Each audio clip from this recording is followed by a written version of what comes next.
Hello, what is up? So, Days of Hana ended, and I have very mixed feelings and emotions about what I read. If you haven't been following, I've said this about Days of Hana. It's not for kids. And there are many things I can't even show, especially with YouTube doing this weird thing, and I don't know what they're doing. I'm too lazy to read it, because that's just who I am. But I can't even show you these panels because they're just really, really brutal. And the author definitely topped himself by giving us a webtoon that was supposed to be delightful, and then going from delightful to what did I just read in a matter of chapters. But it ended, and honestly I'm very sad for Days of Hana to end. Again, if you've read Days of Hana, you would definitely love Orange Marmalade. It is an amazing webtoon. It is beautiful. It really talks a lot about themes. I feel like their moral themes are more stronger than Days of Hana, because Days of Hana was more like supernatural in a way, where Orange Marmalade is kind of more humanoid, if that makes sense. Their themes were just more powerful. I'll just say it that way. But yeah, let's get into how I feel. I want to cry.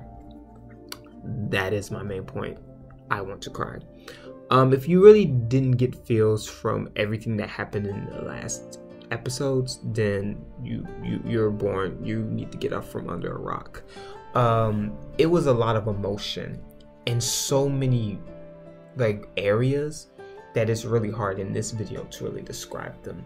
So the ending really touched me because at the exchange of Haru's life, he got one step closer to the goal that he wanted for his race, which speaks a lot about life, because there are people who honestly have died just to get one step, not for a problem to be solved. And that's what happened in Days of Hana, where Haru gives up his life for the one he loves and for his family, for only it to mean one step closer to an actual goal. A life, 2 lives, several lives were lost for this one small step. It's very hurtful. For the fact also too that he wasn't really truly able to love the person that he loved, and he dies with that regret in his heart.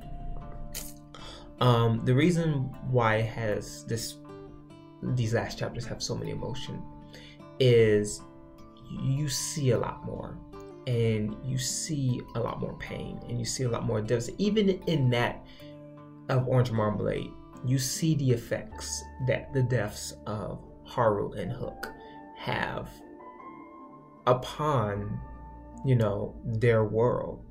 And you see how Hana just regrets everything that she's done, because now that she lost not only her best friend, not only her childhood buddy, but also the person that she loved. For all those who don't know, Hana and Haru grew up together. They are very much childhood friends. Just that he's a werewolf, she's a human. That's a small difference, that's all it is. But here, when Haru dies, everything snaps in her head. And she suffers very badly too, because she's in the hospital because she just can't believe what just happened. And also, I feel there's a lot of blame too, because she blames herself for what happened. If she just was honest and strong from the beginning, he wouldn't have died, which probably is true.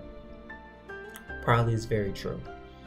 But the deaths of Haru and Hook and the other werewolves all are just a representation of what people go through, especially even in America, even beyond America, for rights and privileges that are just normal human rights.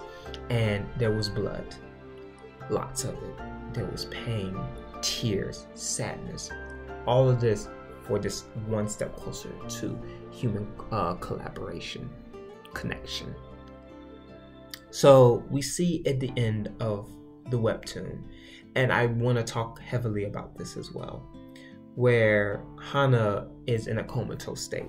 she cannot believe what's happened, as I've already said. Her friends, her family have been checking up on her, and she seems unresponsive for a long period of time.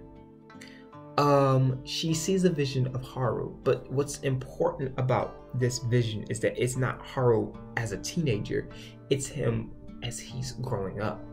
And she's playing her final song because Haru loved that she played the violin, and Hana's playing the final song that he'll ever hear. What I give respect for Haru for in these cases is that not only was he able to bridge the gap, but also too, he found solace in his death and told Hana, I will like you as much as I want in the next life. And I hope that that is possible. I'm actually tearing up from this right now. But what's important about these two scenes is you just feel the pain and you feel that Haru's death did matter, which is very, again, a powerful, when an author is able to convey these types of deep emotions, they're an amazing author illustrator, because it takes a lot, rather than a medium like TV, it takes a lot to really able to display your emotions and to portray those specific strong emotions on a medium like a webtoon or a webcomic or even a book. But the author, by using the images of Haru in his adult form, strongly communicated that his death had an impact in the world of Days of Hana, and it definitely impacted Hana and her father. And you know, Haru, I believe it's like Haru's surrogate mother in a way, which again was very sad. Like, Days of Hana just ended on a sad note. Like, there was really nothing happy about Days of Hana. Like Orange Marmalade, it was like there was resolution, but there was no peace. And you really are just crying, and you really are just like devastated when you finish reading the story, because just the stuff that happened, like, and I won't spoil all of it, but no one won. No one won in this story at all. There was only losses. As my friends say, there was only L's. L, all in this series.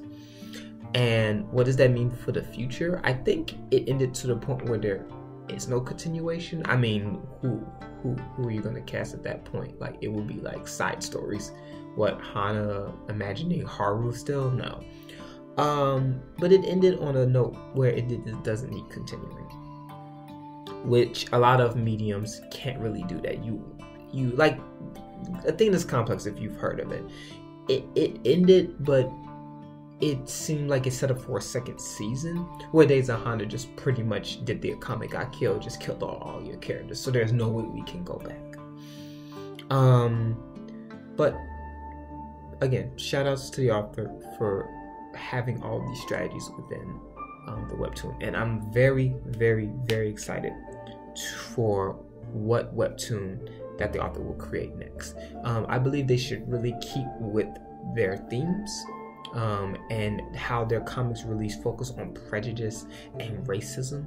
Really believe the author is really good, that I believe the author should stick with that. But who knows, maybe they want to try something different, and I support that. But I'm very interested to see what the author is going to conduct next. Orange Marmalade and Days of Hana are definitely iconic Dark Horse webtoons that should receive more recognition. They are very powerful, very strong, and they have so many hidden deep messages if you just pick it up and read it. It's definitely 100% must read for anyone who appreciates webtoons and the work that they do. And that is my review of the last chapters of Days of Hana. I'm very sad. Days of Hana was one of the first videos that I did, so I am showing respect to the series that helped me out by showing me a lot. With that being said, thank you for watching and listening. If you like this video, you like webtoons or whatnot, make sure you leave a like and a subscribe. Also, like and heart the content of your creators, because it helps them out a lot. With that being said, I thank you for enjoying the video, and I'll see you next time.